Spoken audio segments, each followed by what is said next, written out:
আসসালামু আলাইকুম রহমতুল্লাহ। আশা করি বাংলাদেশের দ্বিতীয় স্বাধীনতা যুদ্ধের সংগ্রামী ছাত্রছাত্রী এবং জনতাবৃন্দ আপনারা সবাই আলহামদুলিল্লাহ ভালো আছেন। তো আজকে আমি বাংলাদেশের যে সেনা প্রধান বর্তমান সময়ের তার কিছু কর্মকাণ্ড নিয়ে খুব সংক্ষেপে আলোচনা করার চেষ্টা করব।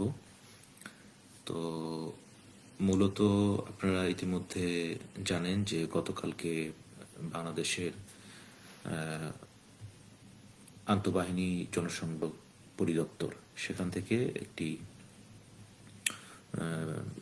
প্রেস রিলিজ করা হয়েছে এবং তাদের মোটামুটি যেটা জানা যাচ্ছে যে প্রায় 626 জন বাংলাদেশের নাগরিক সেখানে তাদের কাছ থেকে নিরাপত্তার জন্য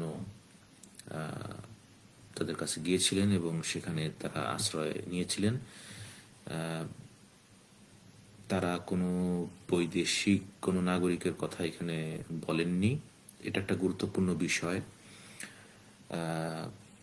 তবে এই 626 জনের ভিতরে তারা বলছেন যে 615 জন স্ব উদ্যোগে চলে গেছেন এবং এখানে বলা হচ্ছে যে 24 জন হচ্ছেন রাজনৈতিক ব্যক্তিত্ব, 5 জন আছেন বিচারক, 19 জন অসামরিক প্রশাসনের কর্মকর্তা, 28 জন পুলিশ অফিসার, 487 জন পুলিশের বিভিন্ন পর্যায়ের সদস্য, পাবলিক বিশ্ববিদ্যালয়ের কর্মকর্তা সহ 12 জন ও 51 জন পরিবার পরিজন, তাদের স্ত্রী এবং শিশু।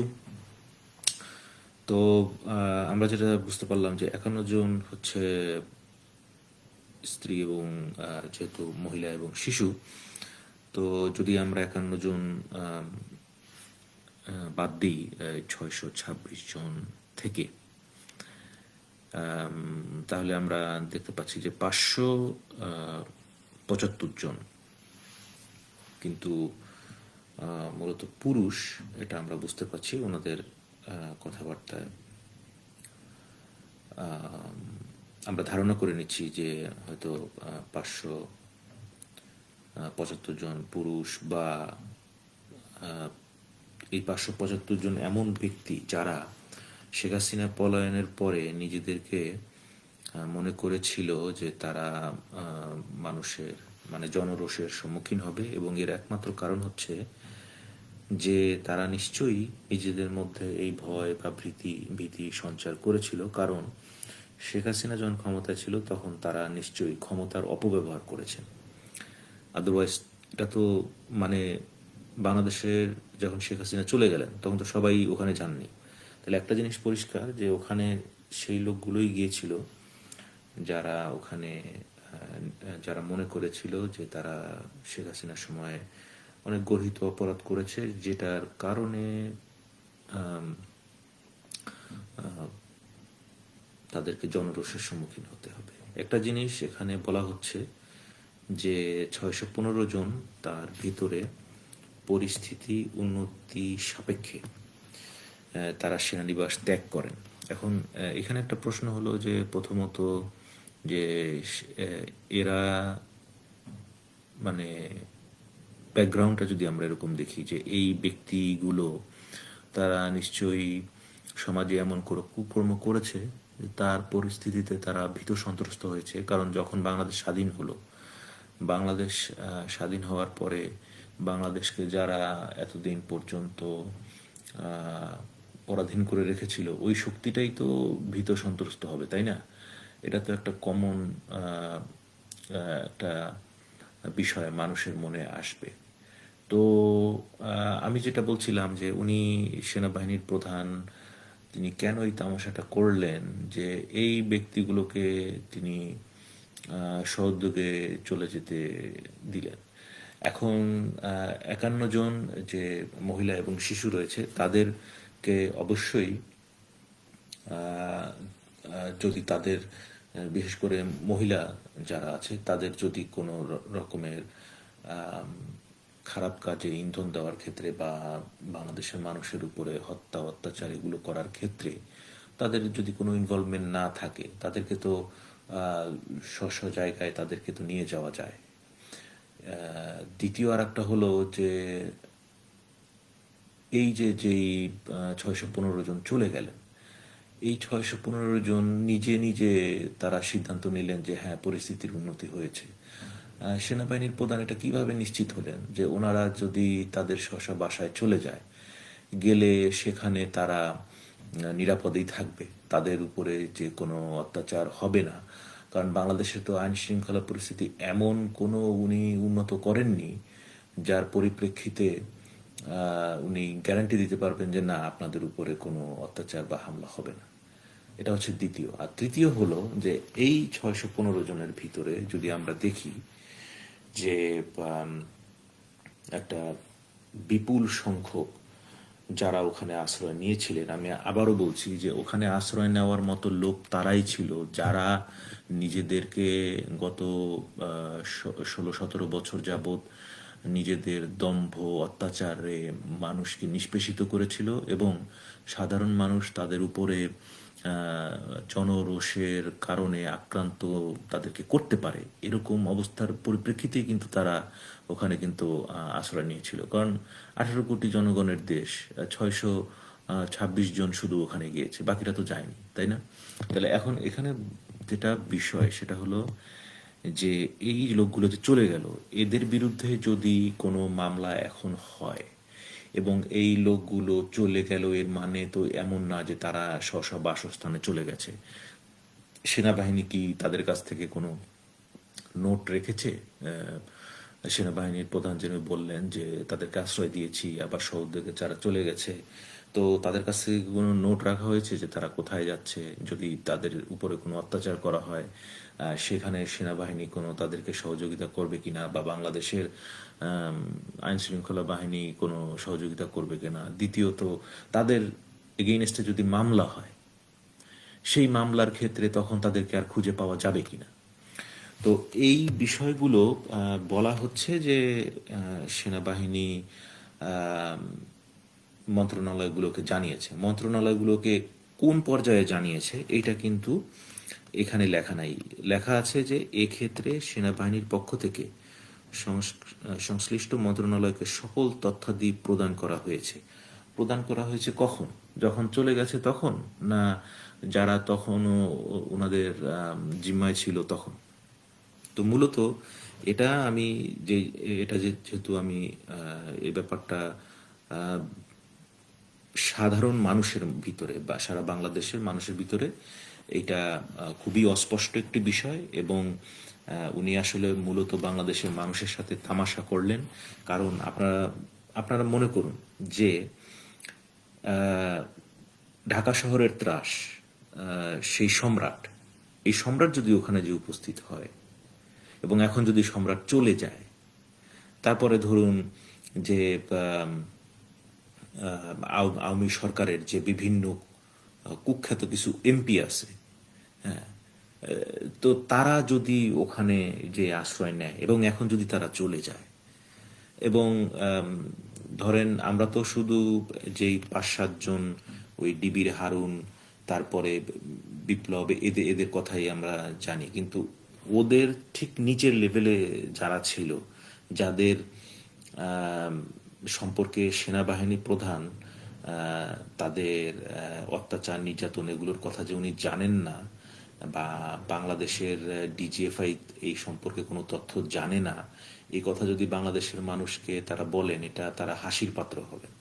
তখন আমার কথা হচ্ছে যে এই লোকগুলোকে উনি কি সেফ প্যাসেজ দিলেন? কারণ ওনার যে বক্তব্য যে তারা স্ব-উদ্যোগে চলে গেছে, সুতরাং এখন কিন্তু সেনাবাহিনীর উপরে কোনো দায় দায়িত্ব আর বর্তাবে না। কিন্তু যখন উনি এই ব্যাপারটা যখন উনি ডিল করছিলেন, সেই সময় তো সাধারণ মানুষকে উনি ঠিক আছে হয়তো নিরাপত্তার স্বার্থে জানালেন না, কিন্তু বাংলাদেশের মন্ত্রণালয়গুলোতে যারা আছেন, যারা উপদেষ্টা ছিলেন, তাদেরকে উনি কতটুকু ইনফর্ম করেছেন?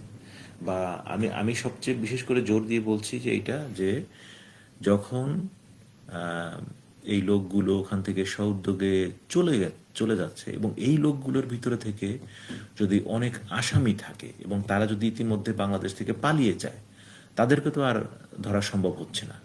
ওনার কাস্টডিতে থাকলে ওখান থেকে আমরা অ্যাটলিস্ট যারা বিভিন্ন অ্যাট্রোসিটিতে সরাসরি সংযুক্ত হয়েছে সেই জিনিসটা আমরা দেখতে পারতাম, তাদেরকে সহজে পাওয়া যেত।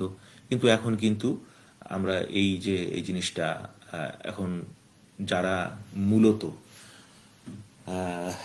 শাস্তির কথা বলছেন বা এগুলোর কথা বলছেন, এমনও অনেক কিছু হতে পারে যে এই সংখ্যার ভিতরে একটা বড় অংশ তারা হয়তো বাংলাদেশ থেকে ইতিমধ্যে চলে গেছে।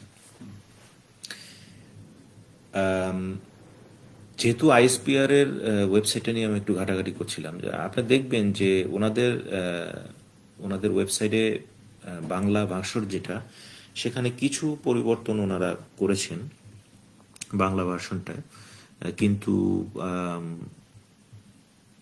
ইংরেজি ভার্সনে তেমন ব্যাপক কোনো পরিবর্তন হয়নি।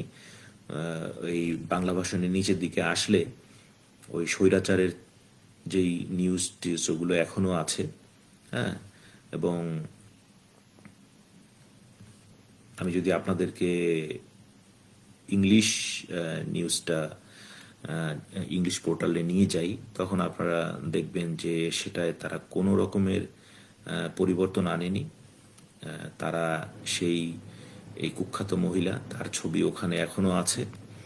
আমরা জানি না যে বিদেশি মাধ্যমগুলো যখন বাংলাদেশ সম্পর্কে, বিশেষ করে বাংলাদেশের আইএসপিআর এর কোনো ওয়েব পেজ যখন ধরেন বিদেশি কোনো সংবাদ সংস্থা দেখার চেষ্টা করবে, তখন তো প্রথমেই এই জল্লাদকে দেখবে, তাই না? আমি জানি না যে মানে এত কি কাজে ওনারা ব্যস্ত আছেন, ওনাদের টেকনিক্যাল উইং, যে তারা এটা চেঞ্জ করতে পারেন নাই।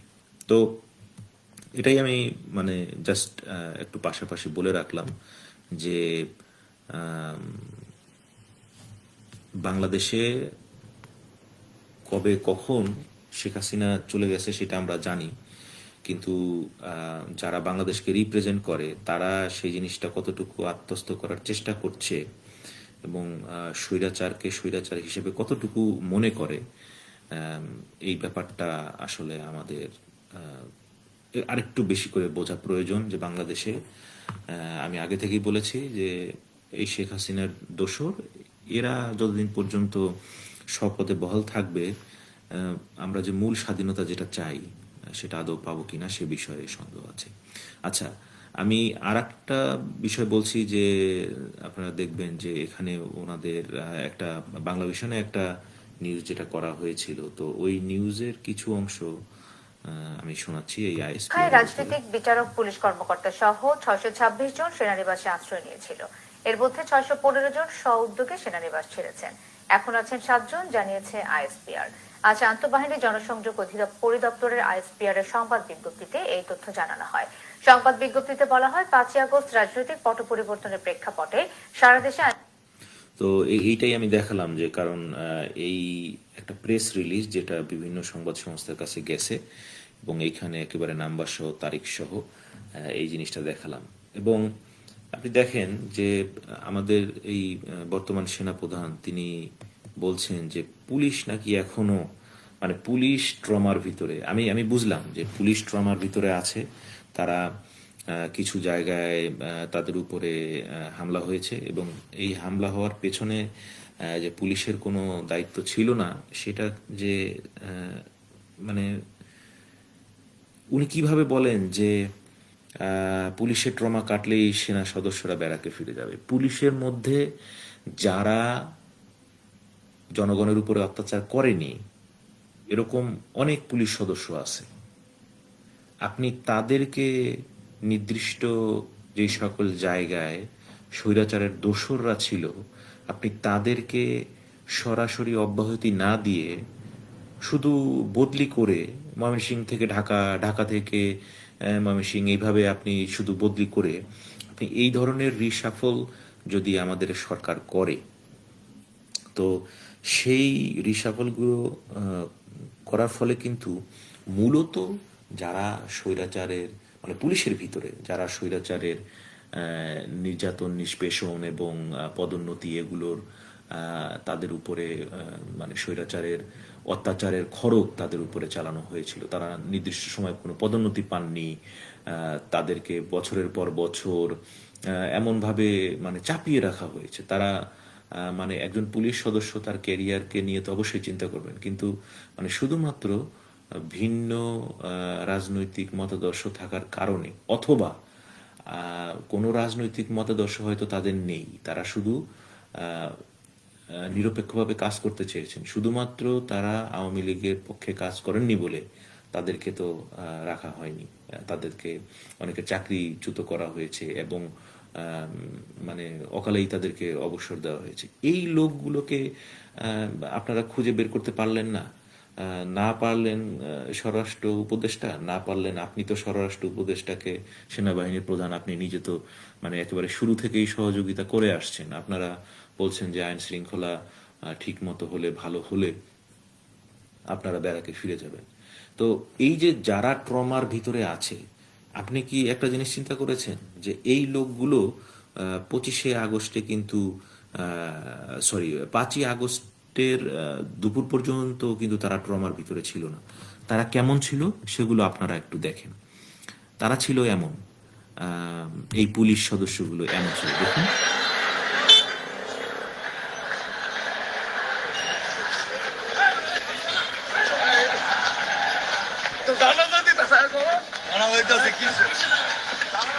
কথা শোনেন, এই যে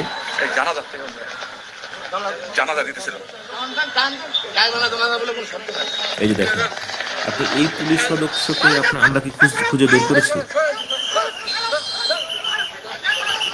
হ্যাঁ, আপনি দেখেন, মানে জানাজা থেকে লোক উঠিয়ে নিয়ে গেল, আমরা কি এই পুলিশ সদস্যকে আমরা কি খুঁজে বের করেছি? ওই পুলিশ সদস্যের অবশ্যই ট্রমা থাকবে, কারণ সে সাধারণ মানুষকে যেভাবে অত্যাচার করেছে, ওর তো ট্রমা থাকবেই। ওর ট্রমার কথা তো আপনি আমাদেরকে ওই গাল গল্প করে শোনালে হবে না। এই যে এই পুলিশ সদস্যদের কি ট্রমা থাকতে পারে বলুন তো?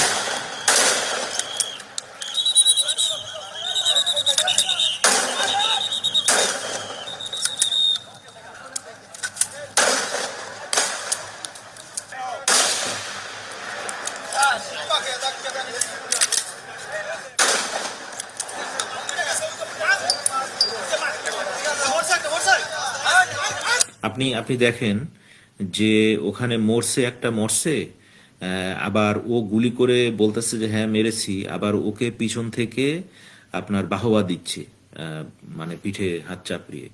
তো এই লোকগুলোর মানে ওদের তো ট্রমা মাস্ট থাকতে হবে। ওরা যদি আগামী কয়েক মাস যদি ট্রমার ভিতরে না থাকে, মানুষের মধ্যে যদি একটা হত্যাকাণ্ড করেছে এটার যদি অনুশোচনাই না থাকে, ওদের তো মানে শাস্তি তো পরের কথা, ওকে ও নিজেকে শাস্তি দিবে, ওরা নিজেকে শাস্তি দিবে, এইটাই হবে প্রথম শাস্তি ওদের। তো ওদের পক্ষে এসে মানে আপনি যদি বলেন যে ওরা এই লোকগুলো আসলে ট্রমায় আছে, ওদের ট্রমা কবে কাটবে, কি কাটবে, সেটার জন্য বাংলাদেশের মানুষ মানে ওয়েট করবে না।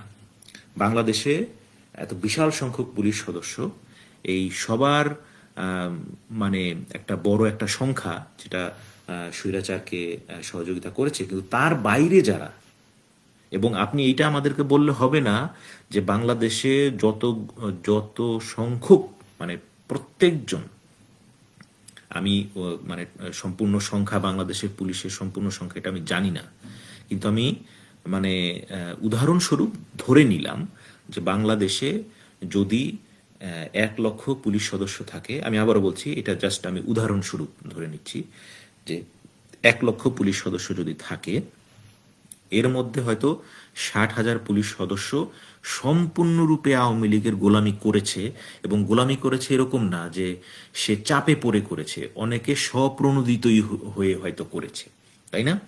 তো আচ্ছা ধরে নিলাম 60,000, তাহলে বাকি যে 40,000 আছে তাদেরকে আপনি উচ্চ পদে বসাবেন, যারা আওয়ামী লীগের সরকারের সাথে সহযোগিতা করতে চায় নাই বা অনেক ক্ষেত্রে তারা মাঠে নেমেছে কিন্তু তারা গুলিটুলি করে নাই, তারা পিছনে ছিল, শুধুমাত্র তারা মানে চাকরির ভয়ে এই জিনিসগুলো করেছে। এবং অনেকে আছে তারা করেই নাই, অনেকে আছে তারা মানে ছুটিতে ছিল এই সময়ে।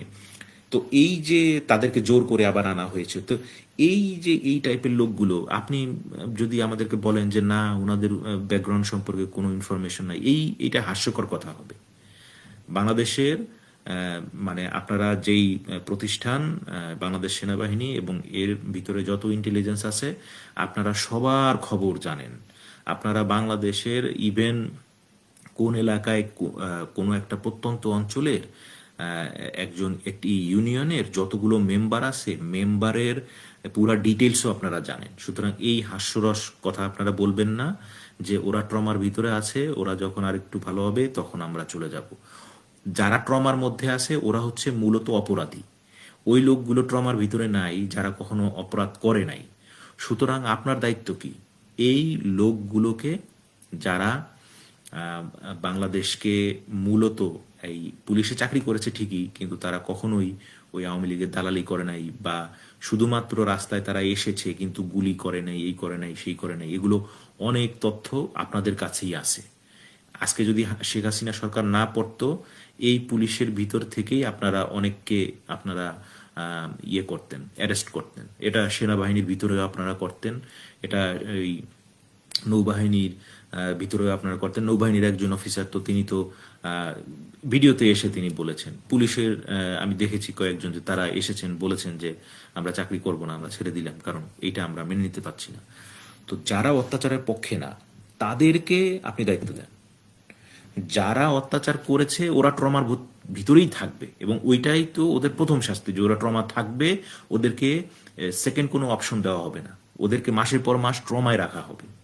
যে এবং এটা উপস্থাপন করা হবে সারা পুলিশ বাহিনীর সামনে যে কখনোই তোমরা কখনো কোনো দলের আজ্ঞাবাহ হয়ে সাধারণ মানুষের উপরে আর গুলি চালাবে না। তোমাদের মধ্যে মানসিকতা, মানুষ হিসেবে তোমার যেই দায়িত্ব, তোমার চাকরির চেয়ে মানুষ হিসেবে তোমার যে দায়িত্ব, সেটা আগে নিজেদের মধ্যে আন। তো এই বিষয়টা আমার কাছে মনে হয়েছে যে এই সেনাবাহিনীর এই লোক সে আমাদের সাথে হাসি তামাশা করতেছে। অনেক আগে থেকেই বলছি যে সেনাবাহিনীর প্রধান সে হচ্ছে শেখ হাসিনার একজন খাস চামচা। সে ওই খাস চামচামি করেই আপনার জানুয়ারির 1 তারিখে 2024 সালে এই সেনাপ্রধান হয়েছে, কারণ সে হচ্ছে আত্মীয়। সেকেন্ড হলো এই লোকটার আন্ডারে এই 7ই জানুয়ারির মতো একটা নির্বাচন হয়ে গেছে এবং সে এই নির্বাচনের পক্ষে সাফাই গিয়েছে। আপনারা কিভাবে ভুলে যান? আমি দেখলাম যে অনেকেই এই সেনাপ্রধান আপনি একটা বিশাল কাজ করেছেন, এই সেনাপ্রধান কোনো বিশাল কাজই করে নাই। দরবার হলে সে যখন দেখেছে যে সাধারণ জুনিয়র যেই আপনার সেনাবাহিনীর সদস্যরা, জুনিয়র অফিসাররা, তারা ওনার এই অ্যাট্রোসিটিতে অংশগ্রহণ করতে চাচ্ছে না। এখন আপনি চিন্তা করুন ব্যাপারটা এরকম যে নেতা আগামীকালকে সমাবেশের ডাক দিয়েছে কিন্তু কর্মীরা কেউই সমাবেশে আসবে না। ওই নেতা কি মঞ্চ বানাবে? ওই নেতা কি মঞ্চ যে বক্তৃতা দিবে? কখনোই না। তো এই লোকটা ঠিক এই কাজটাই করেছিল এবং এই লোকটা যদি দেখা যেত যে ওখানে সে সামহাউ ফরেন কোনো মানে বিশেষ করে আমেরিকা বা ইউরোপিয়ান ইউনিয়ন এদের কাছ থেকে যদি কোনো পজিটিভ সিগন্যাল পেত, যেটা আপনার 1/11-এর সময় পেয়েছিল মঈনুদ্দিন, সেই জন্য তখন সে যে কোনো অ্যাট্রোসিটি করার জন্য রেডি ছিল, যেটা সে ইয়াজউদ্দিন আহমেদকে একেবারে পিস্তল ভয় ঠয় দেখিয়ে তাকে আপনার কাবু করে ফেলেছিল। এই লোকটা ওই সেম টাইপ অফ কাজই করত। যদি ওই ধরনের কোনো আপনার আমেরিকার যুক্তরাষ্ট্র অথবা পশ্চিমা বিশ্বের থেকে কোনো পজিটিভ কোনো সিগন্যাল সে পেত, গ্রিন সিগন্যাল পেত, সে পায় নাই।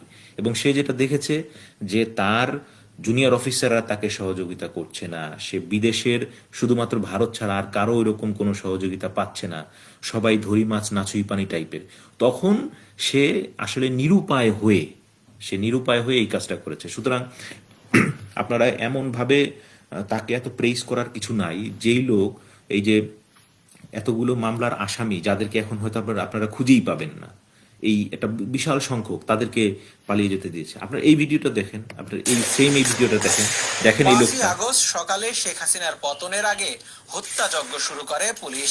সে সময়ে প্রাণ যায় অন্তত 100 জনের। দিনের শুরুতে কারফিউ ভেঙে বিভিন্ন এলাকা থেকে চাংখারপুল মোড় এলাকায় জড়ো হওয়ার চেষ্টা করে ছাত্র জনতা। তাদের ঠেকাতে এক পুলিশ কর্মকর্তার নেতৃত্বে চাংখারপুল এলাকায় আসে পুলিশের একটি বিশেষ দল। পুলিশের বাধার মুখে পড়ে বকশীবাজার, বঙ্গবাজার ও আশেপাশের গলিতে ছড়িয়ে পড়ে আন্দোলনকারীরা। সেখান থেকেই প্রতিরোধ গড়ার চেষ্টা করে। পুলিশকেও তাদের দিকে গুলি ছুড়তে দেখা যায়, গুলি থামেনি। এ সময় এপিবিএন এর 407 নম্বর চাইনিজ রাইফেল দিয়ে গুলি করতে দেখা যায় একজনকে। তার এখন আপনি দেখুন যে এপিবিএন এ রাইফেল দিয়ে এই লোকটা গুলি করতেছে, আর এখন আপনি বলতেছেন যে এই লোকটা ট্রমার ভিতরে আছে।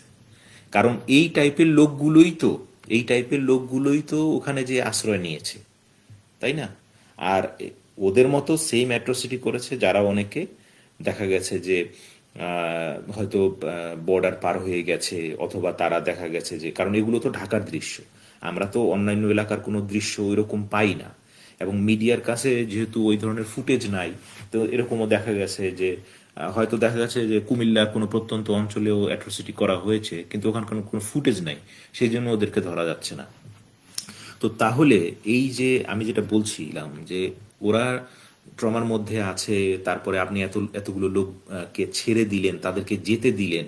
আপনি যদি প্রকৃত অর্থেই অপরাধীর বিচার চাইতেন, তাহলে এই মানে যে সুযোগটা যে তাদেরকে আইনের মানে যারা দেখা গেছে যে যখন উপদেষ্টা পরিষদ গঠন করা হলো, এখনো তাদেরকে রেখে যখন তাদের বিরুদ্ধে মামলা হচ্ছে আস্তে আস্তে করে একজনকে ওখানে এক একজনকে দিয়ে দেওয়া হতো। এটা আপনি কখনোই মনে করেন না যে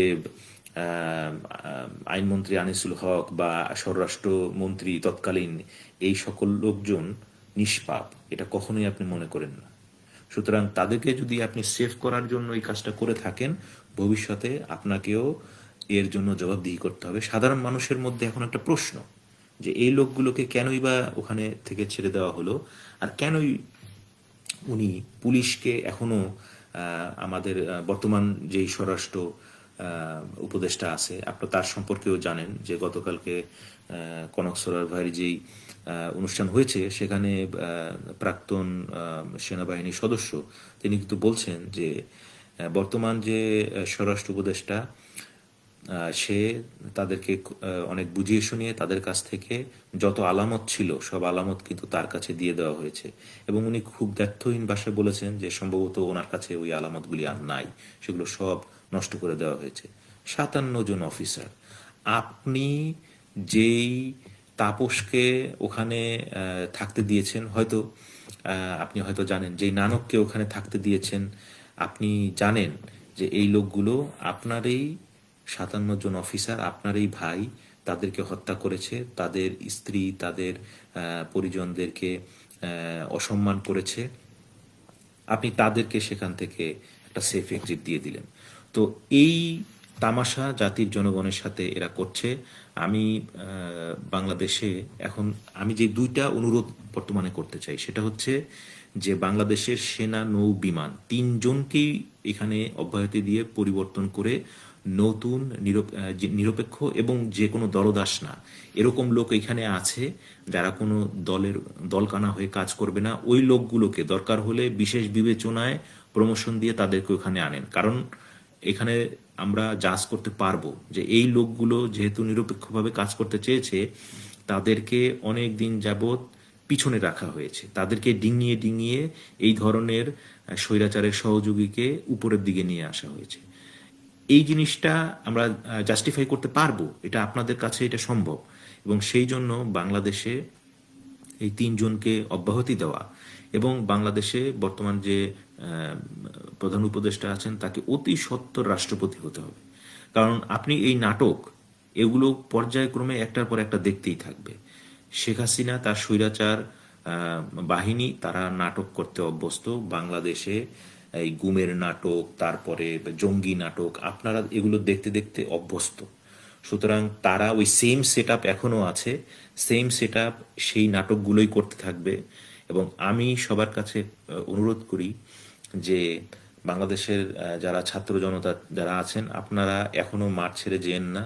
কারণ হলো যে এদের উপরে কোনো বিশ্বাস নাই, আস্থা নাই। বাংলাদেশে সরকারকে টপল করতে পারে, সরিয়ে দিতে পারে সেনাবাহিনী, এবং এই সেনাবাহিনীতে যদি এই টাইপের লোক থাকে, এবং বিশেষ করে সশস্ত্র বাহিনীতে যদি এই টাইপের লোক এখনো থাকে, এবং আপনাদের স্বরাষ্ট্র উপদেষ্টা যে কিনা সেই সময় চাপে পড়ে হোক বা কি করে হোক সেটা সেই জানে, সেগুলো আলামত নষ্ট করে দিয়েছে,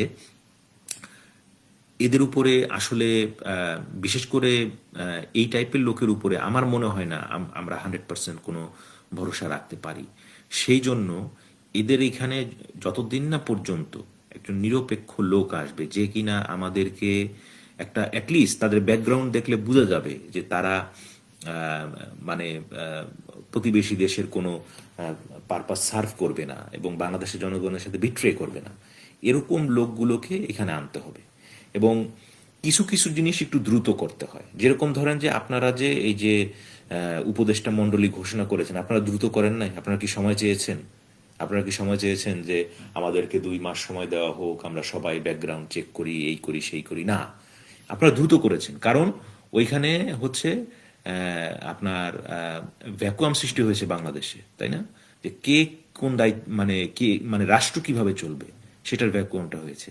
তো একইভাবে রাষ্ট্রে অ্যাট্রোসিটি করতে পারে এরকম লোক যদি আপনারা তাড়াতাড়ি না সরান, তাহলে কিন্তু তারা অ্যাট্রোসিটি করেই ফেলবে। ওই যে জিয়াউল হাসানের ওই মিষ্টি ওই যে মুচকি হাসি, এইটা নিয়ে গবেষণা আপনারা করুন। আপনারা মানে 3টা অর্থ হতে পারে, 4টা অর্থ হতে পারে, 5টা অর্থ হতে পারে, এগুলো বের করার চেষ্টা করুন। কিন্তু একটা জিনিস মনে রাখবেন যে স্বৈরাচারের সেম সেট আপনি রেখে কখনোই মানে আকাঙ্ক্ষিত যে স্বাধীনতা সেটা পাবেন না। এবং আপনি ওই আইএসপিআর এর ইংলিশ ভার্সনটা দেখলেই বুঝতে পারবেন যে বিদেশ থেকে কোনো কেউ যদি এখন বাংলাদেশের আইএসপিআর এর কোনো বিদেশি কোনো সংবাদ মাধ্যম তারা যদি আইএসপিআর এর এই প্রেস রিলিজ ওখানে খোঁজে বা ইয়া করে, এসেই দেখবে যে তারা যেখানে ল্যান্ডিং পেজেই তারা দেখবে যে ওখানে স্বৈরাচারের ছবি এখনো আছে। তো সুতরাং এই জন্য আমি এই 2টা অনুরোধ করলাম। তো এই 2টা অনুরোধ আমি জানি না যে যারা এটা দেখছেন বা পরবর্তীতে দেখবেন তারা মানে সঠিক জায়গায় পৌঁছতে পারবেন কিনা, কিন্তু এটা বাংলাদেশের মানুষের জন্য অত্যন্ত জরুরি। আপনাদের সবাইকে ধন্যবাদ। আসসালামু আলাইকুম রহমতুল্লাহ।